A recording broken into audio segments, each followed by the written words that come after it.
14ஆம் வசனம். ஏசாயா 58. அப்பொழுது கர்த்தரில் மனமகிழ்ச்சியாய் இருப்பாய், பூமியின் உயர்ந்த இடங்களில் உன்னை ஏறி இருக்கும்படி பண்ணி, உன் தகப்பனாகிய யாக்கோபுடைய சுதந்திரத்தால் உன்னை போஷிப்பேன். கர்த்தருடைய வாய் இதை சொல்லிற்று. கர்த்தருடைய வாய் இதை சொல்லிற்று. நான் சொல்கிறேன், ஆனால் என் வாயிலே யார் சொல்கிறார்? கர்த்தருடைய வாய் இதை சொல்லிற்று. தேவ சமூகத்தில் வரும்போதெல்லாம் கர்த்தருடைய வார்த்தையை பேசுகிறோம். அதனால் வேதத்தில் சொல்லப்படும் இறைமை சொல்கிறான், நான் உன் வாயிலே இருப்பேன் என்று சொல்லி. அதனால் நமக்கு சொல்கிற அத்தனை வார்த்தையும் என்னுடைய சொந்த கருத்தில் வார்த்தை அல்ல, இது ஒரு கற்பனை வார்த்தை அல்ல. தேவனுடைய வார்த்தை, கர்த்தருடைய வார்த்தை என்ன சொல்லிற்றாம்? அப்போது கர்த்தரில் மனமகிழ்ச்சியாய் இருப்பாய், பூமியின் உயர்ந்த இடங்களில் உன்னை ஏறி இருக்கும்படி பண்ணி. ஏறுவதும் இறங்குவதுமான காரியம் அல்ல. அநேகர் ஏறுவார்கள், மறுபடியும் இறங்குவார்கள். ஆனால் இங்கே சொல்லப்படுகிறது ஏறி இருக்கும்படி. அந்த ஏறின இடத்தை விட்டு கீழே இறக்க மாட்டார். தேவன் அப்படித்தான் அழைக்கிறார். தேவன் சவுலை ராஜாவாக அழைத்தார். அவன் தேவனோடு உடன்படிக்கைக்குள் முழுமையாக ஈடுபாடு கொள்ளாதபடியினாலே அவன் ஆட்சி இறங்கினது. அதற்கு பின்னால் தாவீதை தேவன் அழைத்தார். தாவீது சந்ததி தொடர்ந்து ஆட்சியை செய்து கொண்டு வருகிறது. அந்த தாவீதின் சந்ததியில் தான் உலகத்தை ஆள்கிற இயேசு கிறிஸ்துவை பிறந்தார். அதனால் கிறிஸ்துவ வாழ்க்கையிலே தேவ அழைப்பிலே இருக்கிற நம்ம என்ன செய்கிறார்? என்ன செய்கிறார்? உன்னை ஏறி இருக்கும்படி பண்ணி என்ன செய்கிறார்? உங்களை மேலே கொண்டு போயிட கீழே கொண்டு வர மாட்டேன். பண்ண பாருங்க, மேலே தூக்கி நம்ம கீழே பண்ணுங்க. அப்படி அல்ல, இருக்கும்படி பண்ணி, உன்னை ஏறி இருக்கும்படி. ஆமா, இருப்பாங்க. ஏறிட்டீங்கன்னா அந்த இடத்தை விட்டு இறங்க மாட்டீங்க. உங்களை கர்த்தர் உயர்த்த ஆரம்பித்து விட்டால் அதை யாராலும் தடை செய்ய முடியாது. கர்த்தர் நம்மை குறித்து என்ன எண்ணம் கொண்டாரோ அந்த எண்ணத்தை ஒருவராலும் ஒடுக்கவோ கெடுக்க முடியாது. இது யார் சொல்லிட்டு?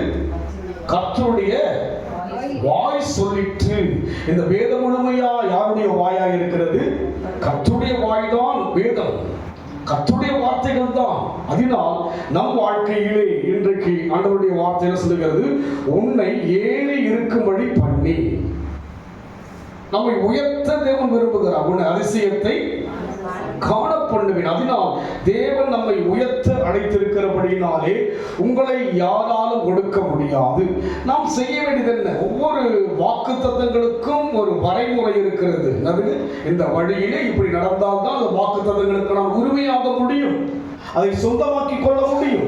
வேதத்திலே அழைத்த ஒவ்வொரு பரிசுத்தவான்களை பார்க்கின்ற போது தேவன் வாக்கு கொடுக்கின்றார்.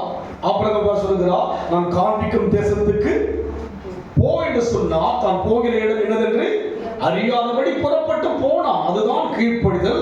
அப்படி போனபடினால்தான் ஆபிரகாமை ஆசீர்வதித்தார். அவன் மகனாகிய ஈசாக்கை ஆசீர்வதித்தார். அவனுடைய மகனாகிய யாக்கோபை ஆசீர்வதித்தார். அந்த யாக்கோபை என்ன சொல்லுகிறார்? உன் தகப்பனாகிய யாக்கோபுடைய சொன்னதினால் உன்னை போஷிப்பேன். யாரை பேசுகிறார்? ஏசாயாவிலே யாரை பேசுகிறார்? யாக்கோபு பேசுகிறார். யாக்கோபு யாருங்க?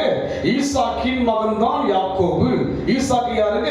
ஆபிரகாமின் மகன் தான் ஈசாக். அதனால் அவர்கள் அழைத்த போது அந்த சட்டத்துக்கும் அந்த கட்டுப்பாட்டுக்கும் அவர்கள் கீழ்ப்படிந்து வளைந்து வந்தபடினால் தான் இங்க யாக்கோபு சொல்லப்படுகிறார்.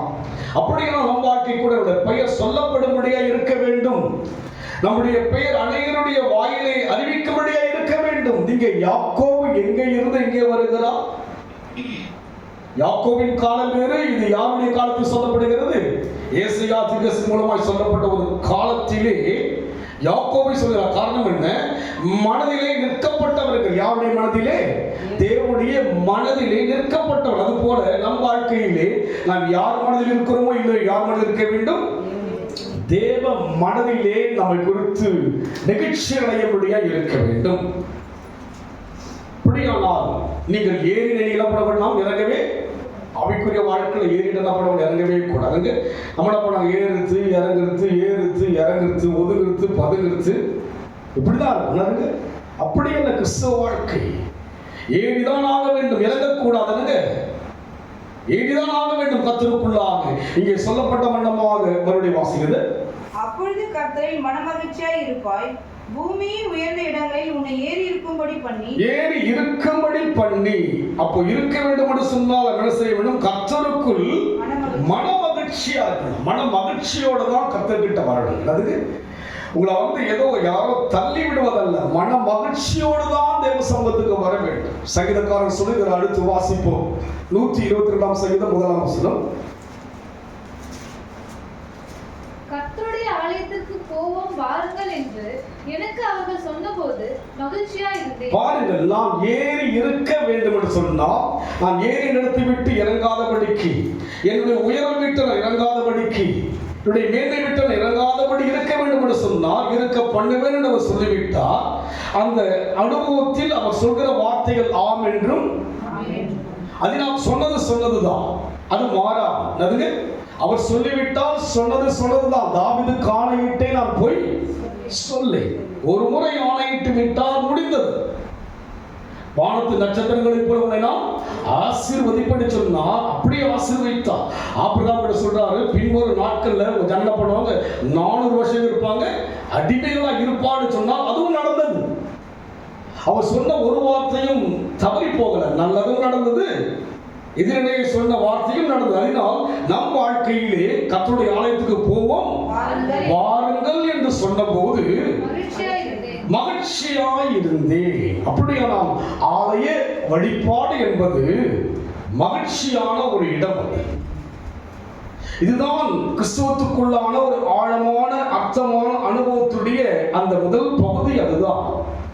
இதை நாம் அதிகமாக விளங்கிக் கொள்ள முடியும். அப்படி பாருங்க, நல்ல ஒரு செய்தியை மனசுல போட்டு நான் பண்ணேன், அடுத்த வாரம் இருக்க மாட்டேன், நல்ல தியானிச்சு பார்த்து நீ பாருங்க, நிறைய பேரை காணும், நிறைய பேரை தேவ சமூகத்துக்கு கிட்ட நெருங்கி வர முடியாது. தெரியுங்களா? பாருங்க, ஒரு ஆழமான ஒரு வார்த்தையை குறித்து பேசும்படியாய் கர்த்தர் இந்த நாளை நியமித்திருக்கிறார். அடுத்த வாரம் நான் இருக்க மாட்டேன். இந்த நாளில் பாருங்க, நிறைய பேர் காணும். எவ்வளோ இதை விட பெரிதாய் எழுதுகிறோம். மகிழ்ச்சி இருந்தால் ஆலயம் என்று சொன்னால் ஆலயத்துக்கு போவோம் வாருங்கள் என்று அவர்கள் சொன்ன போது, அவர்கள் அப்படியானால் யாரோ அவனுக்கு சொல்லுங்க, ஆலயத்தில் அனுபவத்தில் இருக்கிற ஒருவன் சொல்லுகிறான் வாருங்கள் போவோம் என்று அவர்கள் சொன்ன போது எனக்கு எப்படி இருந்தது? மகிழ்ச்சியாய் இருந்தது. இதுதான் நம்ம வாழ்க்கையில் மிக மிக அவசியம். என்னை கர்த்தர் ஏறி இறங்க பண்ணுகிறவர் அல்ல, ஏறி இருக்க பண்ணுகிறவர் அல்ல. என்னை கீழாக்கல்ல மேலாக்க ஆரம்பித்து விட்டால் நீங்க என்ன பண்ணுவீங்க? மேலாகிட்டு போயிட்டு இருப்பீங்க. உங்களை வாளாக்க யாராலும் உங்களுக்கு விரோதமாக எழுப்புகிற எந்த ஆயுதமும் வாய்க்காது போகும். தேவன் நினைத்து விட்டால் அவன் நினைவின் பிரகாரமாக நம் வாழ்க்கையிலே கடந்து வருவதற்கான வழிமுறைகளை கற்றுக் கொடுத்திருக்கிறார். ஆலயம் என்று சொன்னால் மறுபடியும் வாசியுங்கள். கர்த்தருடைய ஆலயத்திற்கு போவோம் வாருங்கள் என்று எனக்கு அவர்கள் சொன்னபோது எவர்கள் சொல்லியிருக்கிறார்? ஆலயத்துக்கு போகிற மக்கள் தான் அவருக்கு சொல்லி இருக்கிறார்கள். அப்போது என்ன செய்கிறார் அவர்? நம்ம என்ன பண்றாங்க? யாரெல்லாம் சொந்தக்காரங்க வந்தா என்ன பண்றாங்க? அவங்களோட உட்காந்து என்ன பண்றோம்? விட்டுறோம். என்ன பண்ணுங்க? சொந்தக்காரன் எட்டுன்னு வரணும். நம்ம என்ன பண்ணாங்க? சொந்தக்காரன் வந்துட்டாங்கன்னா அவங்களுக்கு சோறு ஆக்கணும், பொங்கல் செய்யணும், என்ன செய்யணும்? நம்ம அப்படி அல்லங்க. அங்கே ஆலயத்துக்கு போவோம் வாருங்கள் என்று அவர்கள் சொன்ன போது, யார் அவர்கள்? ஆலயத்துக்கு போகிற மக்கள் வந்திருக்கிறதுக்கு சொல்லியிருக்கிறார். வந்தவர் என்ன செய்கிறார்? அவர் காரணம் என்ன? இவங்க அனுபவத்தை பார்க்கிறார். என்ன இவ்வளவு மகிழ்ச்சியா இருக்கிறாங்களே, என்ன காலையில் மகிழ்ச்சியா கிளம்புறாங்க. அப்ப ஏதோ ஒரு விசேஷம் எங்க இருக்குது? அப்ப அவங்க பார்க்கறதுக்கு சொந்தக்காரர் வந்திருக்கிறாங்க, நீங்களும் தூங்குறீங்க, அவங்களும் என்ன பண்ணீங்க? தூங்க வச்சு என்ன பண்ண? தூங்குமானுங்க, தூங்குங்க. அந்த அழைத்தவர்கள் ஆலயத்துக்குரியவர்கள், வந்தவர் உறவினர்கள். ஆலயத்துக்கு போகும் வாருங்கள் என்று அவர்கள் சொன்ன போது நான் எப்படி இருந்தேன்? அப்போ நம்ம வாழ்க்கையில உறவுகள் வந்தா என்ன பண்ண? எங்க கொண்டு வரணும்? உங்களுக்குள்ள மகிழ்ச்சி இருந்தாலும் அந்த மகிழ்ச்சியை பார்த்தா வருவாங்க. சண்டே வா, காலைல சர்ச்சுக்கு போனோம். சண்டே எங்க போனோம்? சலிப்பு நமக்குள்ள இல்லதுக்கு. நைட்டு ஒரு 2:45 2:30 மணி இருக்கும், ஒரு ஃபோன் வருது. எனக்கு நாங்கள் இந்த ஞாயிற்றுக்கிழமான ரொம்ப ஒரு சோதனையான சனிக்கிழமை நைட்டு தூக்கமே எனக்கு அதிகமாக வராது. 11:30 மணிக்கு மேலே தான் தூக்கம் வந்து ஜபம் பண்ணி கெஞ்சி காலையில் எழுந்து போன ஊழிய செய்யுங்க.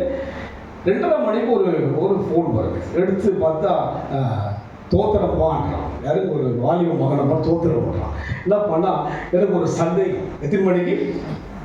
2:45 2:30 சந்தேகம். என்ன பண்ணா, இல்லைங்கப்பா உங்களுடைய அந்த மெசேஜை கொஞ்சம் அனுப்புங்க. என்னதுங்க அது தெரியல, உங்களுடைய அந்த என்ன லிங்க்ன்ட்டு நீங்கள் அனுப்பி விடுங்க. நான் சரி நான் பண்ண அனுப்பிட்டேன். அதுக்கப்புறம் தூக்கம் போச்சுங்களா, 2:30 தூக்கம் போச்சு. மறுபடியும் ஒரு 20 நிமிஷம் மறுபடியும் ஃபோன் பண்ணுறாங்க. பண்ணிட்டு கேட்குறாரு, அருளிருந்த மரிய உண்மையா இயேசு உண்மையா? அதுக்கு அருளிருந்த மரிய உண்மையா? எனக்கு ஒரு என்ன பண்ணுறாரு, அவர் ஒரு செய்தி அனுப்பிச்சாருங்க. அனுப்பிட்டு சந்தைக்கு எத்தனை மணிக்கு கேட்குறாருங்க? 2:45 மணிக்கு 3 மணிக்கு கேட்குறாரு. நான் சொன்னேன், தம்பி நீங்கள் சர்ச்சைக்கு வாங்க, என்ன பண்ணுவீங்க, வந்தீங்கன்னா அவர் அறிய முடியும். என்னதுங்க சரி, இப்போ அடுத்த வாரம் நான் வரதுங்க. எத்தனை மணிக்கு கேட்குறாரு சந்தேகத்தை? இந்த சந்தேகத்தில் தூக்கமும் போச்சு. அப்படியே தொடர்ந்து அப்படியே சில பாட்டெல்லாம் யோசிச்சு அதெல்லாம் எழுதிக்கிட்டு என்ன பண்ண, அப்படியே முடிச்சுக்கிட்டு என்ன பண்ணேன், குளிச்சுட்டு இங்கே வந்து என்ன பண்ணிட்டேன், மகிழ்ச்சி. ஆலயத்துக்கு போகும் வாரன்னு சொன்ன போது ஆமாம், அந்த எனக்கு யோசிச்சு பாருங்க, 2:45 மணிக்கு எழுப்பி அதுக்கப்புறம் ஒரு 10 நிமிடம் மறுபடியும் போட்டு அருளிருந்த மாதிரியே உண்மையா இயேசு உண்மையா எனக்கு விலங்குகளை பார்க்கணும் சொல்லுங்க. எந்த டைம்லையா விலங்குல உனக்கு நேரம் எந்த நேரம் யோசிச்சு பாருங்க. நான் சொன்னேன், ஜெபம் பண்ணிருக்கிறேம்மா, சாரிப்பா எனக்கு சந்தேகத்தை தீர்த்துருங்க. அதுக்கு இப்படியெல்லாம் உலகத்துடைய காரியங்கள் இருக்கிறது. நாம் என்ன செய்ய வேண்டும் ஆலயத்துக்கு என்று சொன்னால் போவோம் வாருங்கள் என்று சொன்ன போது அவனுக்கு இருந்தது. ஏனென்றால் இந்த அழைத்த குடும்பம் போகின்ற குடும்பத்துடைய அந்த மகிழ்ச்சியை அவன் பார்க்கிறான். அந்த நாளில் அவங்க எவ்வளவு மகிழ்ச்சியா இருக்கிறாங்க, எப்படி இருக்கிறாங்க, எவ்வளவு ஆசையா இருக்காங்க பார்க்கிறான். அவனுக்கு ஒரு மகிழ்ச்சி வந்துருச்சு. அதுக்கு அங்க ஏதோ ஒரு மகிமை இருக்கு. அதனால கூப்பிட்டு செய்கிறான், மகிழ்ச்சியாய் அவனுக்கு இருந்தது. இன்றைக்கு நம்முடைய வாழ்க்கையில் நமக்கும் மகிழ்ச்சி அல்ல, நம் உறவினர் வந்தால் கிடையாது அவனுக்கும் மகிழ்ச்சி. நாம் மகிழ்ச்சியா இருந்தால்தான் பிறகு மகிழ்ச்சிக்குள் கொண்டு வர முடியும்.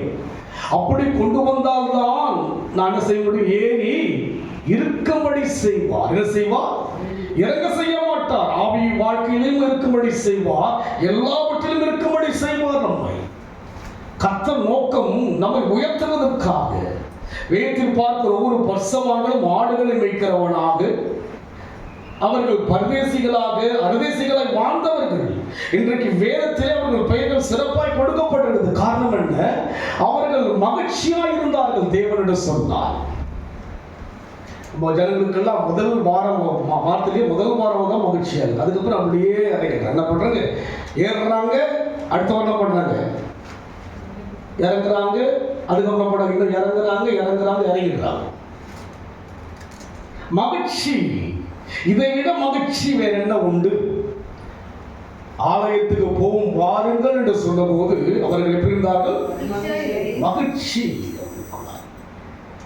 நமக்குள்ள அந்த மகிழ்ச்சி வருகின்ற போதுதான் கர்த்தருடைய வாய் என்ன சொல்லிட்டு, பூமியின் உயர்ந்த இடங்களிலே உன்னை ஏறி இருக்கும்படி பண்ணு. எங்க இருப்பீங்க நீங்க? உயர்ந்த இடங்கள்ல வைப்பார். எப்படி வைப்பார்? உயர்ந்த இடங்களிலே. அவனிடத்தில் வாஞ்சியா இருக்கிறபடினால் அவனை நான் விடுவிப்பேன், நாமத்தை அறிந்திருக்கிறபடினால் அவனை உயர்ந்த இடத்துல வைப்பார். என்ன பலவீனம், என்ன பிரச்சனை, என்ன போராட்டம், என்ன வியாபனம், என்ன வேதனையோ உன்னதமான மறைவிலே இருப்பேன் நான். உயர்ந்த ஒரு இடம். தேவன் உயர்ந்தவர், ஆனாலும் தாழ்வுகளை உயர்ந்தவர். எல்லா தேவனுக்கும் மகாராஜா. வானத்தின் கீழெங்கும் பூமி மேலும் அவருடைய நாமம் அல்லாமல் வேறொரு நாமம் இல்லை. எப்பேற்பட்ட தேவன் நம்ம எங்கே வைக்க விரும்புகிறார்? பூமியின் உயர்ந்த இடங்களிலே உன்னை ஏறி இறங்க பண்ணுவேன் அல்ல, இருக்கும்படி பண்ணுவேன். எப்படி? 25 வருஷம் முன்பாக இந்த வசனத்தை நான் பார்த்தீங்கன்னா வீட்டில் அழகாக ஒரு இதில் நல்ல ஒரு மாதிரி கார்பெண்டர் கொடுத்து நான் பண்ண அதை போட்டேன். ரொம்ப அதை என்னுடைய தங்கச்சிக்காக ஹஸ்பண்ட் ஒரு பாஸ்டர் சொல்ல, ஏறி இருக்கும்படி பண்ணுவீங்க. அது அருமையான வார்த்தை. எனக்கு ஏறி இறங்க பண்ணுகிறவர் அல்ல, ஏறி அந்த நாள் இப்போ எதாக இருக்கிறீங்க, மேலே போயிட்டீங்களா? எங்கே இருக்கிறீங்க? அங்கே மேலே தான் இருப்பீங்க. உங்களை இறக்க முடியும். உயர்ந்த இடத்துக்கு உங்களை கொண்டு போயிட்டு என்ன பண்ண முடியுதுன்னு இறக்கெல்லாம் அவன் நினைக்க மாட்டான். அப்படியானால் அவன் நினைக்காமல் இருக்க வேண்டும் சொன்னால் ஆலயம் என்று சொன்னால் எப்படி இருக்க வேண்டும்? எனக்குள்ளாக மகிழ்ச்சி இருக்க வேண்டும். உபாகமும் 28ஆம் அதிகாரம் 47ஆம் வசனம் வாசிங்க. சகலமும் பரிபூர்ணமாய் இருக்கையில் நீ மனமகிழ்ச்சியோடும் களிப்போடும் உன் தேவனாகிய கர்த்தரை சேவியாமல் போனது நிமித்தம். பாருங்க, சகலமும் எப்படி இருக்கு? உங்களுக்கு பரிபூர்ணமாய் இருக்கிறது. என்ன குறைவு இருக்கு உங்களுக்கு? சொல்லுங்க பாருங்க, என்ன குறைவு இருக்கு? உடையில குறைவு இருக்கா? உணவுல குறை இருக்கா? சகலமும் பரிபூர்ணமாய் இருக்கிறது. மனமகிழ்ச்சியா இருக்கணும். அங்க பாருங்க, அதை வேதனையா சொல்றாங்க. பரிபூர்ணமா இருக்கு உனக்கு, ஆனா எப்படி இல்லை? நீ படிக்க மாட்டேன், முடிச்சாதான் தெரியும். பரிபூர்ணமா இருக்கையில் நீ மனமகிழ்ச்சியோடும் களிப்போடும் உன் தேவனாகிய கர்த்தரை சேவியாமல் போனது நிமித்தம் சகலமும் குறைவுபட்டு பட்டினியோடும் தாகத்தோடும் நிர்வாணத்தோடும். பாருங்கள், கர்த்தருக்குள்ளான மகிழ்ச்சி இல்லாவிட்டால் அங்கே சாபமான வார்த்தைகள் சொல்லப்படுகிறது. குறைவு வருகிறது. கர்த்தருக்குள்ளே உனக்கு சகலமும் எடுங்க பரிபூர்ணமாய் கொடுத்திருக்கிறாரு. அதை மீறி நான் பண்றாரு, வேற எதுலயும் மகிழ்ச்சி வைக்கிறேன். இதை விட மகிழ்ச்சி என்ன? கர்த்தருக்குள்ளாக நிறைவை கொடுத்திருக்கிறார். பரிபூர்ணமான சுகபல மாணிக்கத்தை கொடுத்து தேவனை துதிக்கின்ற அறிவை கொடுத்திருக்கிறார். இதை விட என்ன சிறப்பு வேண்டும்? பரிபூர்ணத்தை கொடுத்த போதிலும் கூட அவர் செய்கிறார்கள், அவரை அலட்சியம் பண்ணுகிறார்கள். எப்படி இருக்க வேண்டும்? படிப்பது சகலமும் பரிபூர்ணமாய் இருக்கையில் நீ மனமகிழ்ச்சியோடும் களிப்போடும் இருக்கணும். அந்த மனமகிழ்ச்சி இரண்டாவது களிப்பு. களிப்புனா களிப்பு, மகிழ்ச்சி, களிப்புனாங்க எல்லாமே. அது ஒரு களிப்பு, அதுக்கு ரொம்ப ஒரு ஆழமான ஒரு காரியம். அப்போ இதை நாம் கொடுக்க தேவன் அழைத்திருக்கிறார். எப்போது அழைத்திருக்கிறார்? நாம் கர்த்தருடைய ஆலயத்தை குறித்து ஒரு மகிழ்ச்சி இருக்க வேண்டும், மனமகிழ வேண்டும். மனமகிழ வேணுங்க. தேவ காரியத்தை மனமகிழ்ச்சியோடு தான் செய்யணும். 2 மணி தூக்கம் போச்சு, தூங்கிடலாம் இல்லைங்களா? தூக்கம் வராது. அதுக்கப்புறம் மனமகிழ்ச்சியா ஓடி என்ன பண்றது? கர்த்தரை பாடணும், மனமகிழ்ச்சியா அவரை துதிக்கணும், மனமகிழ்ச்சியா அவரை பத்தி பேசணும். அதுதான் கர்த்தருடைய வாய் சொல்லிற்று. யாருடைய வாய் சொல்லிற்று?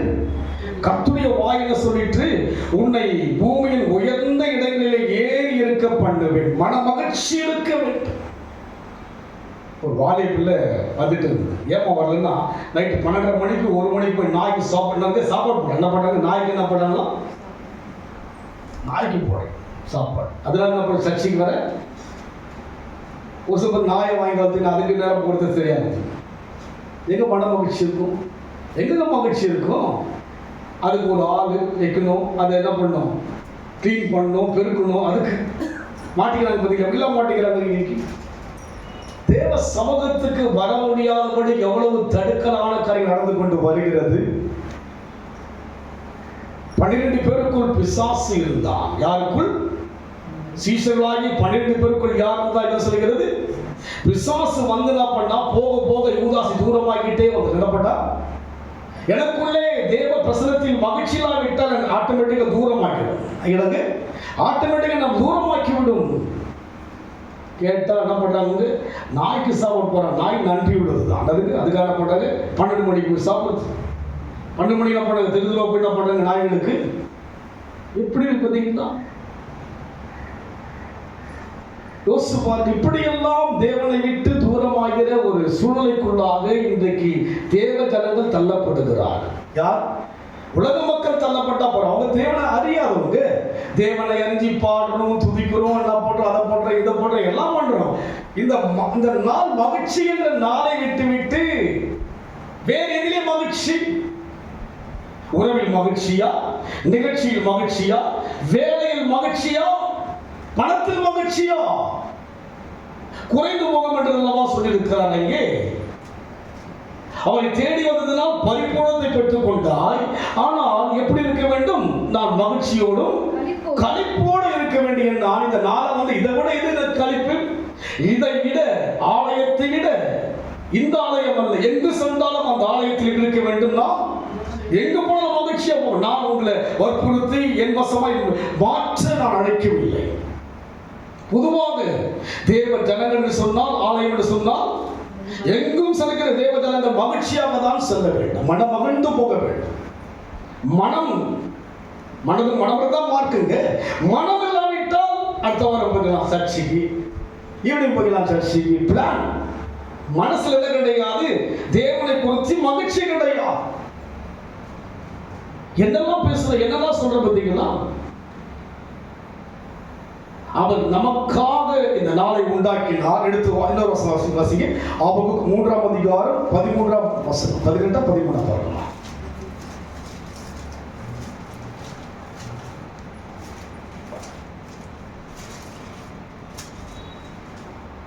நான் கர்த்தருக்குள் மகிழ்ச்சியாய் இருப்பேன், என் ரட்சிப்பின் தேவனுக்குள் களி கூறுவேன். நான் கர்த்தருக்குள் மகிழ்ச்சியாய் இருப்பேன், ரட்சிப்பின் தேவனுக்குள் களி கூறுவேன். படிங்க.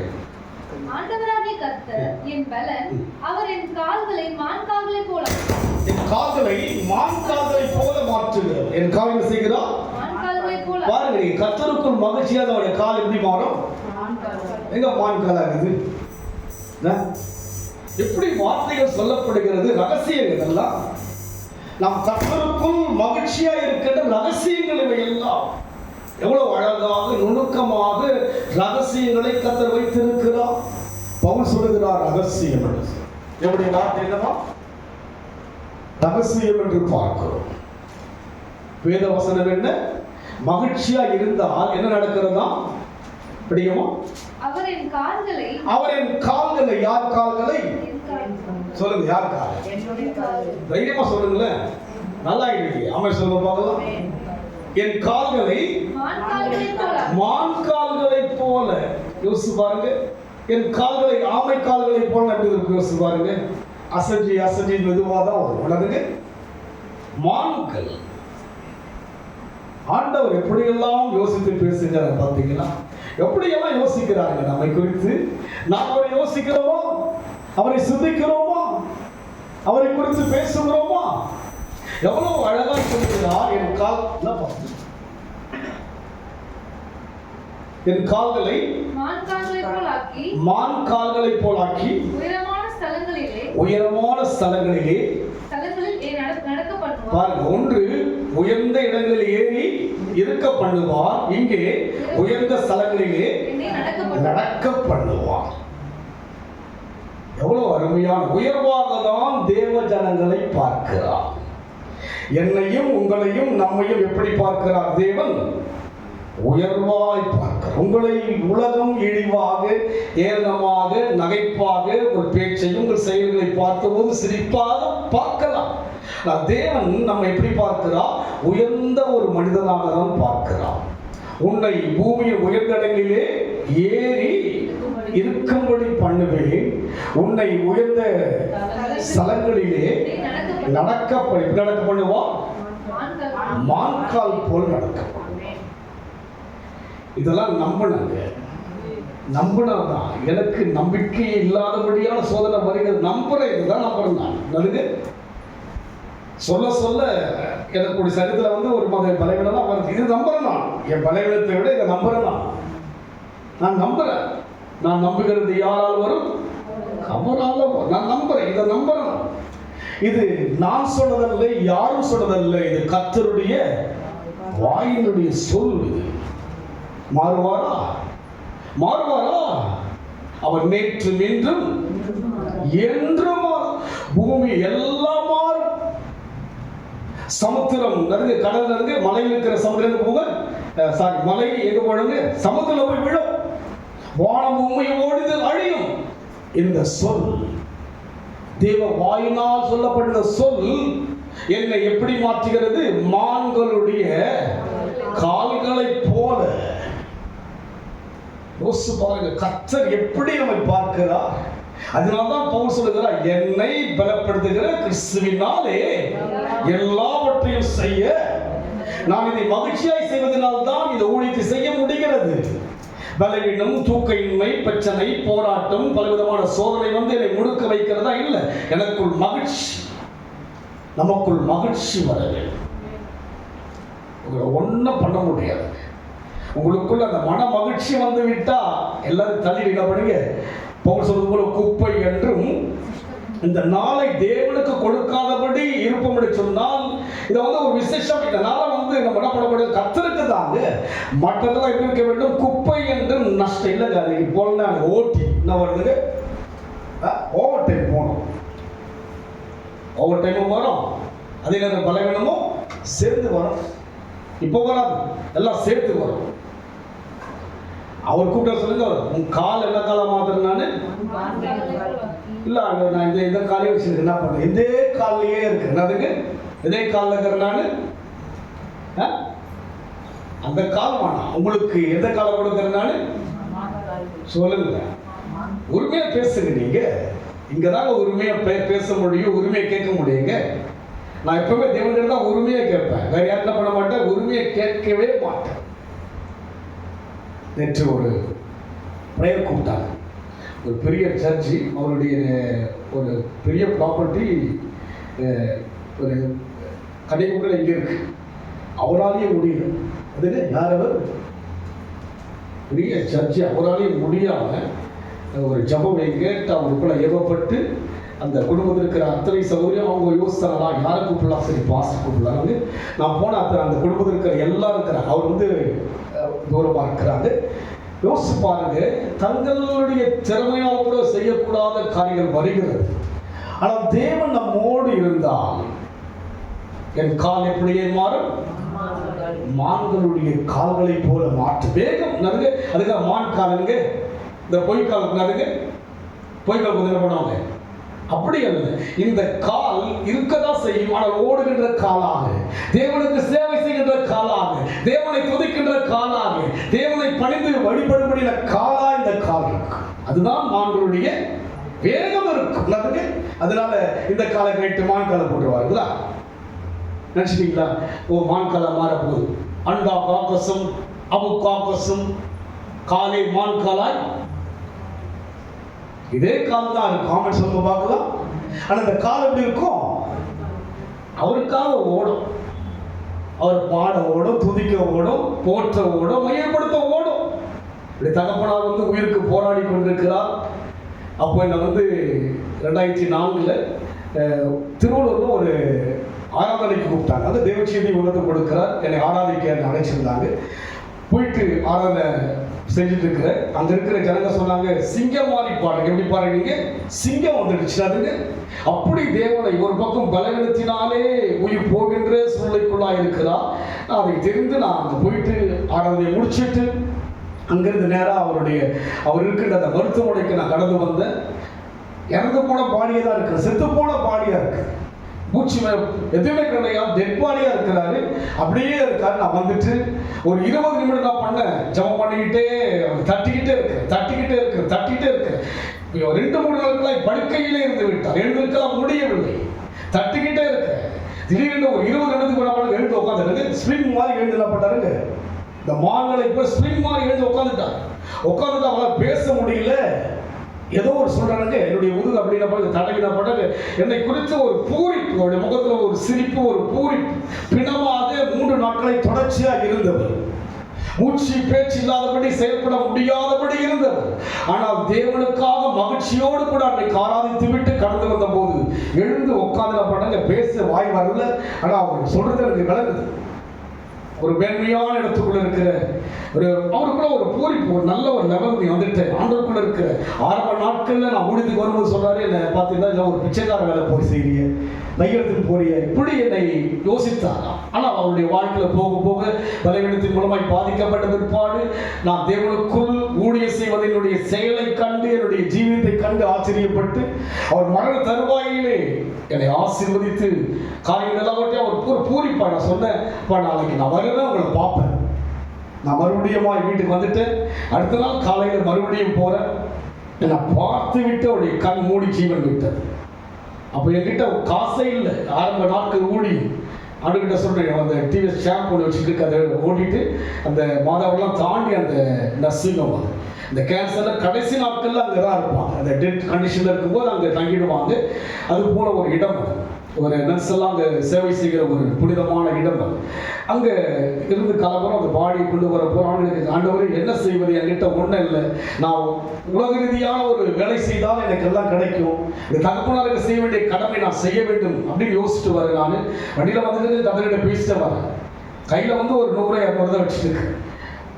சரியாப்பா அந்த பாடியை கொண்டு வந்துட்டாங்க. இங்கே அந்த பாசக்கால் இருக்குன்னாங்க, கொண்டு வந்தாங்க. என்ன செய்வது, ஒரு சகோதரனை கூப்பிடுறாரு, ஃபர்ஸ்ட் வீட்டுக்கு வாங்கினாரு. போனேன். உங்களுக்கு பணம் எவ்வளோ வேணும்னு கேட்குறான். உங்களுக்கு எவ்வளோ பணம் வேண்டும் என்று அப்படி யோசிக்கிறேன். இப்படி தகப்பனாருக்கு செய்ய வேண்டிய அத்தனை கடமைகளையும் செய்யும்படியாக அவர் மூலமாய் கர்த்தர் அற்புதம் செய்தார்.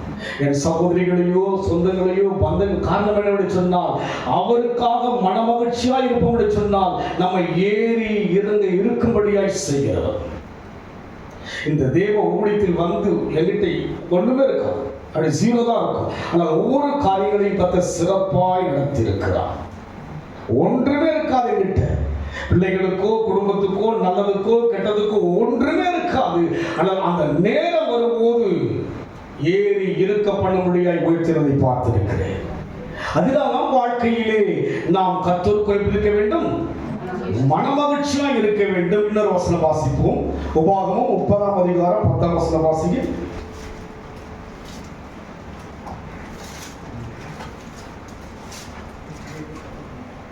தேவனாகிய கர்த்தருடைய சத்தத்திற்கு செவி கொடுத்து இந்த நியாயப்பிரமாண புஸ்தகத்தில் எழுதியிருக்கிற அவருடைய கற்பனைகளையும் அவருடைய கட்டளைகளையும் கை கொள்ளும் போது இங்கே சொல்லப்பட்ட இதை நாம் கை கொள்ளும் போது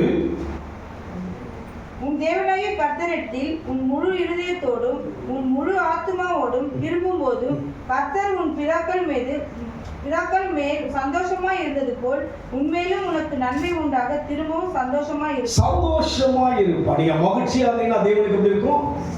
சந்தோஷமா இருக்கும். வந்து நீங்க ஆலயத்துக்கு வந்தீங்கன்னா நான் சந்தோஷப்படுவேன், யார் சந்தோஷப்படுவா?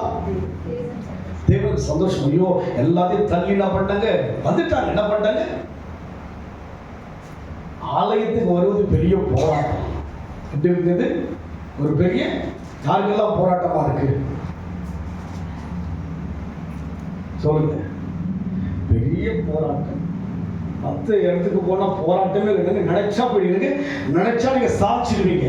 ஆனால் ஆலய காரியம் மாத்திரம் அது அப்படி ஏதாவது ஒண்ணு உள்ள போட்டுனா போன பிசாசு உள்ள போட்டு நம்மள குழப்பி கொண்டு வந்துடுவாங்க. இந்த வாரம் நான் தாரம் போயிடலாம், போ அவங்க வந்துருக்கிறான், அவங்க விட்டா கூப்பிட்ற என்ன நினைப்பாங்க?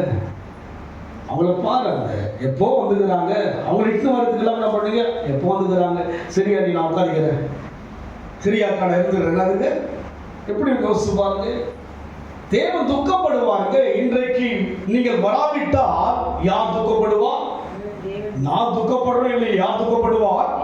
அவர் இங்க சொல்லுகிறார், நீ எனக்கு கீழ்ப்படிந்தால் உன் பிதாக்களுக்கு எப்படி இருந்த நானு படியுமா? அப்படி படிக்கிறது. உன் தேவனாகிய கர்த்தருடைய சத்தத்திற்கு செவி கொடுத்து இந்த நியாயப்பிரமாண புஸ்தகத்தில் எழுதியிருக்கிற அவருடைய கற்பனைகளையும் அவருடைய கட்டளையையும் கை கொள்ளும் போது உன் தேவனாகிய கர்த்தரிடத்தில் உன் முழு இருதயத்தோடும் உன் முழு ஆத்மாவோடும் திரும்பும் போது கர்த்தர் எப்படி திரும்ப வேண்டும்? முழு இருதயத்தோடு முழு ஆத்மாவோடு இருக்கணும். கர்த்தருடைய சமூகம் வந்து ஒரு முழுமை, சும்மா கிடையாது. உள்ளத்திரிகளை ஆராய்ந்து பார்க்கிறோம், உள்ளத்தை வந்து புடமிட்டு பார்க்கிற தெய்வத்தை ஆராதிக்கிறோம். சும்மா இல்லை, வார்த்தைகள் தான். நான் சொல்கிறேன் ஏதோ விரட்டமாய் சொல்கிறேன் இல்லை, நான் சொல்வது ஒருவேளை உங்களுக்கு புரியாமல் இருக்கலாம். சொன்ன வார்த்தை உண்மையான வார்த்தை. படிங்க. முழு இதயத்தோடும் உன் முழு ஆத்மாவோடும் திரும்பும் போது கர்த்தர் உன் பிதாக்கள் மேல் சந்தோஷமாய் இருந்தது போல், கர்த்தர் உன் பிதாக்கள் மேல் சந்தோஷமாய் இருந்தது போல உண்மையிலும் உனக்கு பாருங்க. பிதாக்களை குறித்து ஒரு மெச்சி பேசுறாரு பார்த்தீங்களா தெய்வம்? நம்மை குறித்து மெச்சி பேசுவார் தெய்வம். மனுஷனை குறித்து மெச்சி பேசுறாரு. பிதாக்கள் மேல வேண்டியதுனால சந்தோஷமா இருந்தல. எவ்வளவு பல வருஷத்துக்கு பிற்பாடு அங்கே சொல்கிறாங்க, மரிச்சி அடக்கம் பண்ணப்பட்டு முடிஞ்சு போன கதை. அது மரிச்சி போனா முடிஞ்சு போன கதை. மரித்து விட்டால் மனித வாழ்க்கை முடிந்து போனது. அதுக்கு பின்னால் தொடர்பு இருக்குங்களா? இல்லை, எனக்கு தெரியல, தொடர்பு கிடையாது. என்ன பண்ணுங்க, நம்ம பண்ணிதான் காக்கா என்ன பண்ணுறேன், அப்பா வந்துக்கிறாங்க, காக்காக்கு போகிறேன். என்ன பண்ணுங்க, கா கா கா யார் வந்துக்கிறது, யார் வந்துக்கிறது? அம்மா சகப்பாக்குறாங்க, காக்காயை கரப்பா வருது. இப்போ நான் தான் கூட கருப்பாக்குறேன். சரி சிவா இங்கே காக்காக்கு சோறு கொண்டா எனக்கு கருப்பு அப்பாக்குற கருப்பாக்குறாரு. சகப்பாக்கு என்ன பண்ணுவாங்க? அப்போ சகப்புக்காக தானே வரணும். சொல்லுங்க சொல்லுங்க பார்க்கலாம். எப்படியெல்லாம் நம்முடைய வாழ்க்கை இருக்கிறது, எதற்கெல்லாம் நம்முடைய நேரங்கள் நம்முடைய காலங்களை வீணாய் செலவிடுகிறோம். இங்க சொல்லுகிறார், உன் பிதாக்கள் எப்படி சந்தோஷமா இருந்தது. காரணம் என்ன? என்ன பண்ணாங்க? முழு இதயத்தோடு என்கிட்ட பழகினாங்க. எப்படி பழகினாங்க? மன மகிழ்ச்சியா பழகணும். நம்ம கர்த்தர்கிட்ட வற்புறுத்தலாம் கூடாது. சண்டேனா சாட்டர்டேவே என்ன பண்ண நீங்க ரெடி ஆகிடணும். ஆமென் சொல்லுங்க. ஒரு கல்யாணம்னா எப்படி ரெடி ஆகுறீங்க சொல்லுங்க பார்க்கலாம். கல்யாணம்னா 2-3 நாள் தூக்கமா, அதுவும் நெருங்கிய கல்யாணம் இருக்கு நமக்கு. ரொம்ப நெருக்கமா உங்களுக்கு ரொம்ப ரொம்ப ரத்த சம்பந்தமான ஒரு உறவுக்குள்ள கல்யாணம் பண்ணுங்க. ஒரு வாரம் கூட தூக்கம் வரா. என்ன பண்ணுவீங்க? ஒரு 3 நாளைக்கு என்ன பண்ண நம்ம போட்டு என்ன பண்ணுங்க இந்த முகத்தை இங்க கிருத்தம் போட்டு என்ன பண்ணுங்க யோசிச்சு பாருங்க. ஆலயம் என்று சொன்னால் சனிக்கிழமையும் உங்களுக்கு ஆயத்தமாயும். ஆமென் சொல்லுங்க பார்க்கலாம். மகிழ்ச்சி, கர்த்தருக்குள்ள மகிழ்ச்சி. அதைதான் சொல்லுகிறார், உங்களுடைய பிதாக்கள் முழு இதயத்தோடு என்ன பண்ணாங்க? அந்த சத்தியத்துக்கு என்ன செய்தார்கள்? அவர்கள் செவி கொடுத்து இந்த கட்டளையை செய்தார்கள். கை கொண்டது போல நீங்க கை கொள்ளுங்க. உங்கள் பிதாக்களிடம் எப்படி இருந்தாலும் நான் சந்தோஷமா அது போல கிட்டே நான் இருப்பேன். மேலும் உனக்கு நன்மை உண்டாக திரும்பவும் சந்தோஷமா இருப்பார். திரும்பவும் சந்தோஷமா இருப்பார். அவருக்கு சந்தோஷங்களை பார்த்து. ஆமென் சொல்ல பார்க்கலாம். நீங்க இங்க வந்துட்டீங்கன்னா யாருக்கு சந்தோஷம்? நீங்க வீட்டுல இருந்தீங்கன்னா யாருக்கு சந்தோஷம் தெரியுங்களா? பிசாசுக்கு சந்தோஷம். ஆமென் சொல்லுங்க. அந்த ஓய்வு நாள நீங்க வீட்டுல இருந்தீங்கன்னா யாருக்கு சந்தோஷம்? என்ன இப்படிலாம் பேசுறீங்க? அப்படிதான் நீங்க எடுத்து படிச்சு பாருங்க. அதே அதிகாரம் ஏசாயா 58 அதிகாரம் 13 வாசிங்க. சீக்கிரம் வாசி ப்ளீஸ்.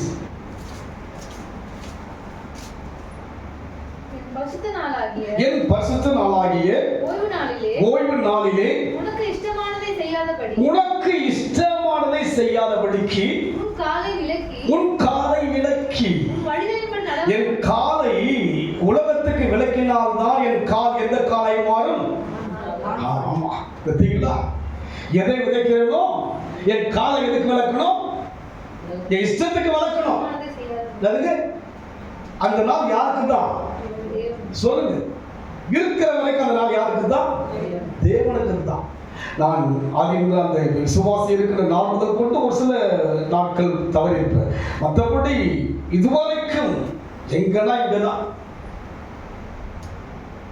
அதனாலதான் 23 வருஷத்துக்கு வேகமா ஓடிட்டு இருக்கு. எனக்கு கால் வலி இருந்தாலும் அது கால் வலியை பத்தி கவலையே நடந்து ஒரு இடத்துல முடியும் போயிட்டு இருக்குது. உங்களுக்கு இருக்கிறது போல எனக்கு வலி நடந்து இருக்கிறா. அந்த யோசனை என்ன பண்ண முடியும்? எங்க வரல பாஸ்ட், அவர் கால் வலியா வரல. இவ்வளவுதான் கால் வரலாம் வர மாட்டீங்க. நான் என்ன பண்ண கால் வலியா என்ன பண்ண வந்து என்ன பண்ண நின்று என்ன பண்ண உங்களுக்கு 3 மணி நேரம் என்ன பண்ணோம்? சொல்லுங்க சொல்லுங்க பாருங்க. எனக்கு காலில் இருமா சொல்லுங்க பாருங்க. மான்காலாய் கர்த்தர் மாற்றுகிறார். இதனால் சந்தோஷம் இருக்கு. நைட் 2:45 மணி தூக்கத்துக்கு எடுத்துட்டு அவளை பேசி என்ன பண்ணாரு? 2 முறை பேசிட்டு அடுத்த வாரம் வரமான்றாரு. அதுக்கு இந்த தூக்கமும் எனக்கு பொருட்டு இல்லை. அவங்க நல்லா காஸ்பிள் சொல்லுங்க என்ன பண்ணாரு? அந்த நேரம் என்ன பண்ண வெறுப்பே கிடையாது. தம்பி சரி பொறுமையாக பேச அப்பான்றாரு. இல்லப்பா தம்பி என்னதுக்கு அவன் பார்க்குறான். டென்ஷன் எல்லாம் பேசிக்கிறாரு இவரு. வேணா இதெல்லாம் சொல்ல முடியுமா? சொல்லுங்க பார்க்கலாம். ஒரு வாய்ப்பு எத்தனை மணிக்கு வாய்ப்புங்க? 2:45 மணிக்கு வாய்ப்பு கிடைச்சு. யோசனை வாழ்க்கையிலே அவருக்காக சந்தோஷமா இருக்க வேண்டும். முடிச்சிட்டீங்களா? அதை உன் காலை விலக்கி உன் வழிகளின்படி நடவாமல். எந்த நாள்ல உன் வழி நடக்கூடாதுங்க? ஓய்வு நாள்ல உன் வழி கிடையாது. அது யார் வழி? சொல்லுங்க. அந்த நாள் தேவ வழிங்க. அந்த வழியை விட்டு வேற வழி போனா எந்த வழியில போகணான்னு? இந்த நாள் தேவனுடைய நாள். இது அழுத்தம் திருத்தமா சொல்லியிருக்கிறார். பழைய ஏற்பாடு நீங்க பார்த்து அதனால வராவிட்டால் கல்லறிந்து கொள்வாங்க. அதாவது ஓய்வு நாளை அனுசரிக்க விட்டால் பழைய ஏற்பாடு அப்படிலாம் இருக்குது. கல்லறிஞ்சு என்ன பண்ணுவாங்க? சொல்லுங்க பார்க்கலாம். எப்சி வரலாம் பண்ண முடியும். கல்லறிஞ்சு என்ன பண்ண முடியாது? அந்த கட்டளை இருந்தா நான் ஒருத்துக்க மோசம் என்ன பண்ணுவோம்? அம்மாவை என்ன பண்ணுவோம்? அம்மாவை சொல்லுங்க. இந்த நாள் கூட இந்த நாளை எப்படி யோசிக்கிறோம்? இந்த நாள் நமக்குரிய நாள் அல்ல. நீங்க என்னதான் சொன்னாலும் அதை ஏத்துக்க மாட்டார். சந்தோஷப்பட மாட்டார். இல்லைங்க, இல்லை பாஸ்டர், எனக்கு முக்கியமான அந்த கல்யாணம் ஆச்சுங்களா, அதுக்கு போய் தான் ஆகணும், நான் போல தாலி கட்ட மாட்டேங்க அப்படிங்களா? சரிங்க, சரி, சோத்திரம் காணி கொடுக்குறீங்களா, நான் என்ன பண்றேன், நான் சந்தோஷமாயிருந்தேன். அவர் என்ன கிடையாதுங்க, என்னை விட அந்த கல்யாணம் பெருசா மகளே, உனக்காய் ஜீவனை கொடுத்தேனே, என்னை விட அது சிறந்ததா உனக்கு? கல்யாணத்தில் போயிடாச்சு உங்களுக்கு சொல்லுங்க பார்க்கலாம். அதுவும் காலையில் என்னதுங்க முகூர்த்த நாளுங்க, 4 to 5 என்ன பண்ணுங்க, போயிட்டு தூங்கினாங்க, பாதி தூக்கத்தை என்ன பண்ண முடிச்சுட்டாங்க, என்னென்னவோ ட்ரெஸ் பண்ணி என்னென்னவோ அழகு பண்ணாங்க. காலையில் என்னதுங்க பாதி தூக்கத்தில் பண்ணுங்க, கண்ணுங்கள்லாம் இருந்து போயிருக்கும். ஃபோட்டோ எடுக்கும் போது தான் தெரியும் உங்க முகம் அப்படின்ட்டு. யோசிச்சு பாருங்க. இப்படியெல்லாம் அந்த நாளை யாருக்கோ கொடுக்கிறோம், யாருக்கு கொடுக்க வேண்டும்? எனக்காய் சந்தோஷப்படுகிறாரு, என் காலை மான்களை போல மாற்ற விரும்புகிறாரு, உயர்ந்த இடத்திலே ஏறி இருக்க பண்ண விரும்புகிறாரே, அவருக்கு கொடுக்காதபடிக்கு. முடிச்சிட்டீங்களா? உனக்கு இஷ்டமானதை செய்யாமலும் உன் சொந்த பேச்சை பேசாமலும் இருந்து ஓய்வு நாளை மனமகிழ்ச்சி நாள் என்றும் கர்த்தருடைய பரிசுத்த நாளை மகிமையுள்ள நாள் என்றும் சொல்லி அதை மகிமையாக எண்ணுவாயானால் அப்பதான் அந்த 14 எண்ணணும். எண்ணமெல்லாம் ஏக்கமெல்லாம் உம் சித்தம் செய்வதுதானே. என்ன இருக்குங்களா?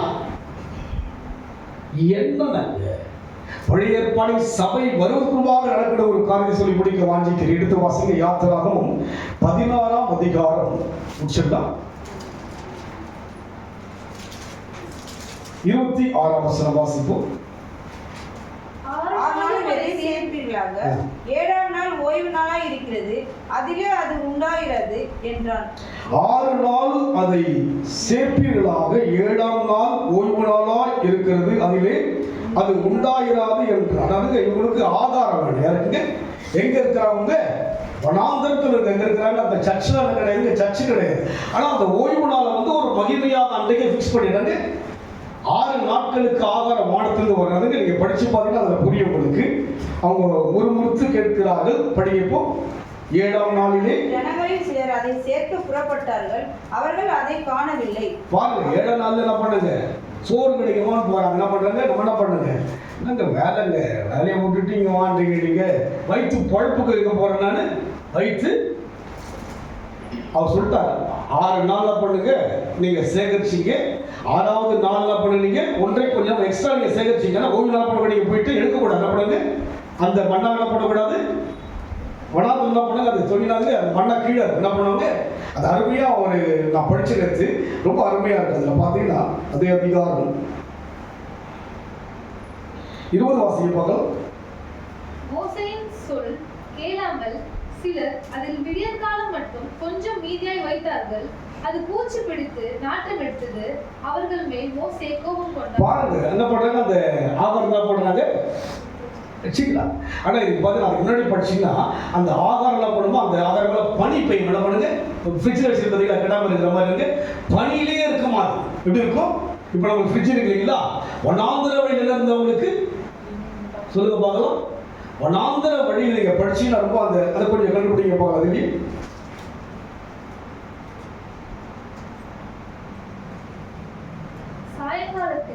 சாடைகள் வந்து விழுந்து பாளையத்தை மூடிக்கொண்டது, விடிய காலத்தில் பாலத்தை சுற்றி பனி பெய்திருந்தது. பாருங்க, விடிய காலத்தில் பாலத்தை சுற்றிலும் பனி பெய்திருந்தது.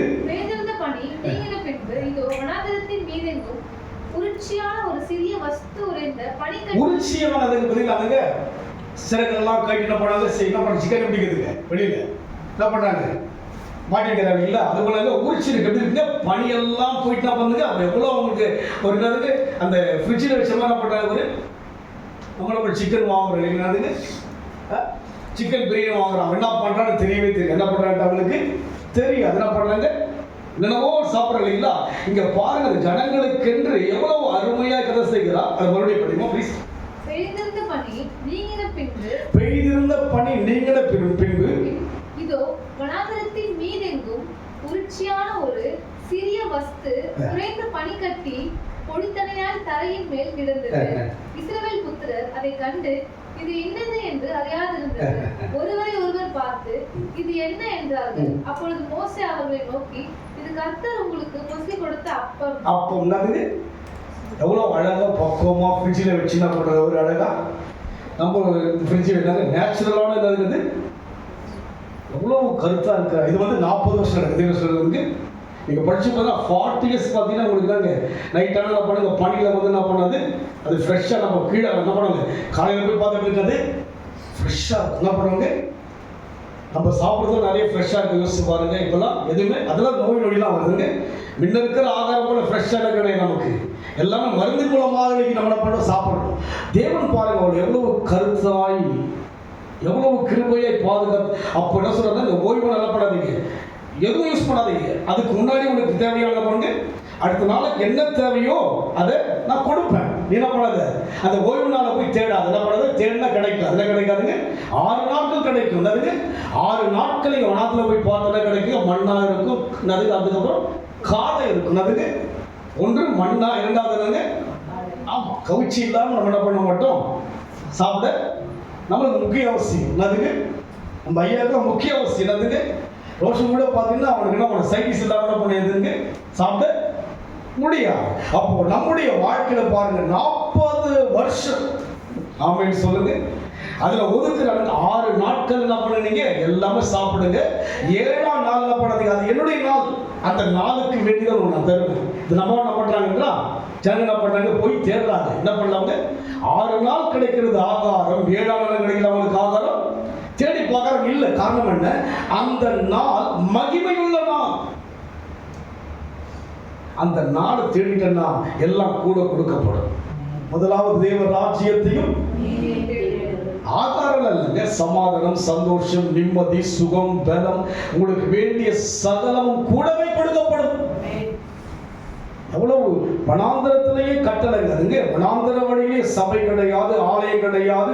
அங்கேயே 7ஆம் நாளை குறித்து கட்டளை. காரணம் என்ன, 6 நாட்கள் எல்லாவற்றையும் கர்த்தர் உண்டாக்கினார். 7ஆம் நாளிலே கர்த்தர் ஓய்ந்திருந்தார். அதனால் இந்த ஓய்வு நாளை மகிமையுள்ள நாள் என்று எண்ணுவா என்று சொன்னால், என்னை கர்த்தர் ஏறி இருக்கும்படி பண்ணுவார். என் கால்களை மான்களுடைய கால்களை போல ஸ்தலங்களில் ஏறி இருக்கப்படுகிறவராய் இருக்கிறபடினாலே நம் வாழ்க்கையிலே இந்த நாளை மட்டுப்படுத்துவோம் என்று சொன்னால் நம்முடைய வாழ்க்கையை மட்டுப்படுத்துவார்.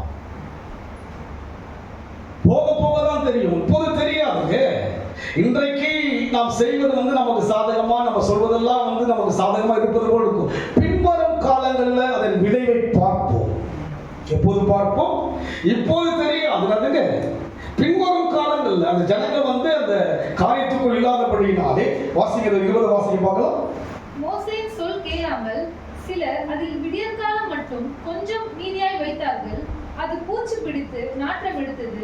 அவர்கள் மேல் மோசே கோபம் கொண்டான். பார்த்தீங்களா, நம் வாழ்க்கையிலே ஆண்டவர் சொல்வதை செய்யும்படி அனுப்பி கொடுக்கப்படும். கர்த்தர் சொல்லிட்டாரா, உனக்கு கிடைக்கும் சொன்னா கிடைக்கும். அந்த ஆமென் சொல்ல போகலாம். அதிசயத்தை காணப்படுவன்னு சொன்னா செய்வான். யாவரும் பார்க்கத்தான் போறீங்க, நம்ம எல்லாம் பார்க்கத்தான் போறோம்.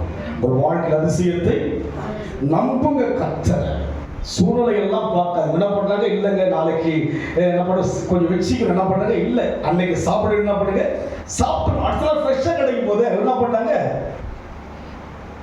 அதனாச்சது பூச்சி பிடித்து நாற்றம் எடுத்தது. பார்த்தீங்களா, ஃப்ரிட்ஜில் ஒரு 10 நாள் வச்சு பூச்சி பிடிச்சு என்ன பண்ணோம், நாற்றம்.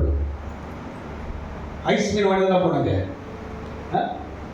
ஒரே நாற்று. நான் போன வாரத்தில் பீச் போயிட்டு அதான் ஒரு புது மீன் கொடுத்தாங்க. அந்த அம்மா அதை அவங்களே கழுவி அவங்களே என்ன பண்ணாங்க, இவ்வளோ க்ளீன் பண்ணி பார்த்தா ஒரே நாற்று. அதுக்கு அது டேஸ்ட்டாக ஒரு மாதிரி ஆயிடுச்சு. பூச்சி பிடித்து வாழ்க்கையில் எல்லாமே சுவையாக கர்த்தர் அழைத்திருக்கிறார். ஓய்வு நாளை மாத்திரம் நீங்கள் என்ன எக்ஸ்பிரஸ் சொன்னாலும் அதை ஏற்றுக்க மாட்டாருங்க. இது அவரால் திட்டமிடப்பட்ட ஓய்வு நாள். நீங்க 1000 சொல்லலாம், என் மகனா இருக்கட்டும், யாரா இருக்கட்டும், அது கர்த்தருடையது.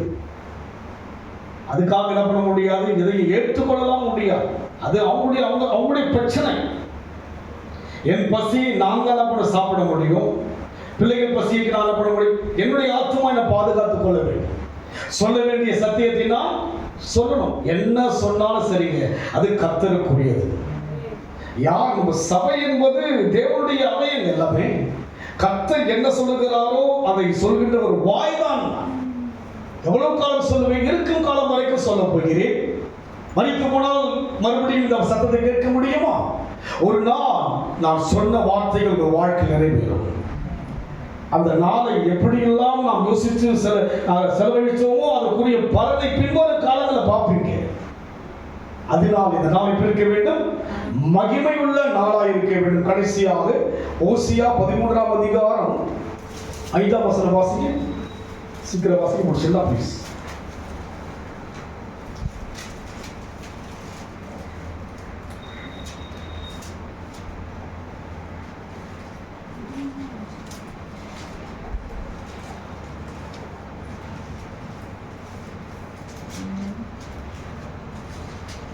எடுத்தீங்களா?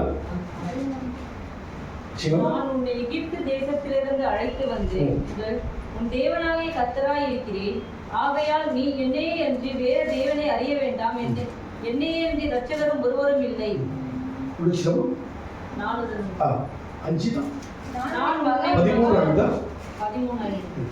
நான் உன்னை மகா வறட்சியான தேசமாகிய வனாந்தரத்திலே அறிந்து கொண்டேன். பாருங்க, எங்கே அறிந்து கொண்டா? நாம் எங்கோ இருந்தங்க, அங்கிருந்து அறிந்து கொண்டு நமக்கென்று ஒரு ஒழுங்குகளை உண்டாக்கி இருக்கிறபடினாலே அந்த ஒழுங்குக்குள் வருகின்ற போது நான் உயர்ந்த இடத்திலே ஏறி இருப்பேன் தவிர என்னை யாரும் இறக்க முடியாது. உங்களுக்கு விரோதமாக என்ன மந்திரம், என்ன தந்திரம், எந்த சூழ்ச்சி, என்ன சூதோ உங்களை இறக்கவே முடியாது. உங்கள் கால்கள் எதுவாய் மாற போகிறது? மான்களுடைய கால்களை போல வேகமாக இன்னும் ஓடிட்டே இருக்கணும், வேகம் அதிகரிக்கணுங்க. ஒரு ஓட்ட பயணம் பண்ணாங்க, முதல்ல பண்ணாங்க ஸ்லோவா பயணம் பண்ணதுக்கு அப்புறமா வேகம் அதிகரிச்சாலும் பஸ்ல போக முடியும். என்னதுங்க, நான் அப்படியே ஸ்லோவாவே போனாலும் பண்ணுவான் போயிடும். வேகம் நம்முடைய வாழ்க்கை செய்ய வேண்டும். படிப்படியாய் ஒரு முதிர்ச்சியும் வளர்ச்சியும் ஒரு வேகம் வரணும் கிறிஸ்துவுக்குள்ளாக. இருக்கிற வண்ணமா வந்து உட்காந்துட்டு வந்து போறது இதுவா சபை சொல்லுங்க பார்க்கலாம். பாடணும், துதிக்கணும், தேவனை குறித்து பேசணும், பழகணும், இப்படிதான் வளர்ச்சி. சபையில் அந்த நாட்கள் வந்து இப்படியாய் படிப்படியாய் வளர்ந்துதான் இருக்கிறேன். அதனால் நம் வாழ்க்கையிலே கர்த்தர் உன்னை ஏறி இருக்க பண்ணவே அழைத்திருக்கிறார், இறங்கவே மாட்டீங்க. கண்களை மூடுவோமா? உன்னை வாழ வைக்க விரும்புகின்றவர் அவர். அதை வாழ்த்தி பாடுபடியாய் தேவ சமூகத்துக்கு வந்திருக்கிறோம். வாழ வைக்கிற தேவன் அவர். கர்த்தர் சமூகத்தை நோக்கி பார்த்தோம். ஆண்டவரே துதிக்கிறையா, நன்றியோடு ஸ்தோத்திரிக்கிறோம். இந்த பிரசத்துக்காக நன்றி செலுத்துகிறோம். ஆண்டவரே துதிக்கிற தகப்பனே, என்னை வாழ வைக்க விரும்புகின்ற தேவா, உம்மை வாழ்த்து பாட வந்து நின்றேன் தேவா. என்னை வாழ வைக்க விரும்புகின்ற தேவா, உம்மை வாழ்த்து பாட வந்து நின்றேன் தேவா. கடவை கண்டு விளங்கினேன், கடல் வழியை நடத்துவ நீரே. என் வழியாயிலும் நீர் வருவீரே. வாழ்க வாழ்கவே, உன் நாமம் வாழ்கவே. என் வழியாயிலும் நீர் வருவீரே. வாழ்க வாழ்கவே, உன் நாமம் வாழ்கவே. என்னை வாழ வைக்க விரும்புகின்ற தேவா, உம்மை வாழ்த்து பாட வந்து நின்றேன் தேவா. எந்த வாழ்நாள் எல்லாம் உம்மை உயர்த்திடுவேன் தேவா. வாழ்க வாழ்கவே, உம் நாமம் வாழ்கவே. என்னை வாழ வைக்க விரும்புகின்ற தேவா, உம்மை வாழ்த்து பாட வந்து நின்றேன் தேவா. மூழ்கிடும் படகாலே, மூழ்கிடும் படகிலே நீரே. மூழ்கிடும் படகாலே, மூழ்கிடும் படகிலே நீரே. என்னை வாழ வைக்க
நன்றி ஆண்டவரே. தேவ ஜனங்களை உயர்த்துங்க. பெரிய காரியம் செய்ய விரும்பிவிட்டீர், அதை யாராலும் தடை செய்ய முடியாது. ஓய்வு நாளை நாங்கள் மகிமையுள்ள நாளா என்ன நீ விரும்புகிறீர், அந்த விருப்பத்துக்கு எங்கள் வாழ்க்கை ஒப்புக் கொடுக்கிறோம். பொறுப்படுத்திக் கொள்ளுங்க இயேசுவின் நாமத்தில் பிதாவே. என் ஆத்துமாவே கர்த்தரை ஸ்தோத்திரி, என் உள்ளமே நாமத்தை ஸ்தோத்திரி.